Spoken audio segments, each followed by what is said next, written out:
Car दिला. पण तरीसुद्धा त्यांनी हार मानली नाही आणि हे काम त्यांनी स्वतःच करण्याचा निर्णय घेतला.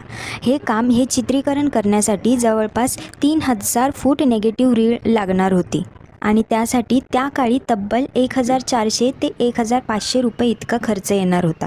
आता इतके पैसे अचानक आणणार कुठून, म्हणून त्यांनी स्वतःचा छापखाना गहाण ठेवला 1500 रुपयांना आणि त्या रीळा विकत घेतल्या.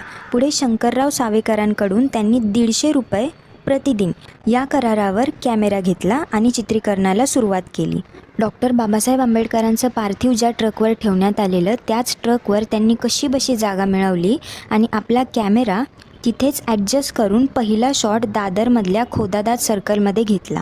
हे पूर्ण चित्रीकरण बाबासाहेबांना अग्नी दिल्यानंतरही काही काळ सुरूच होतं. या नेगेटिव्ह रीलवरच थांबून चालणार नव्हतं, म्हणून ती रील घेऊन दुसऱ्या दिवशी ते बॉम्बे फिल्म लॅबोरेटरीमध्ये गेले. तिथे गेल्यानंतर त्यांना कळालं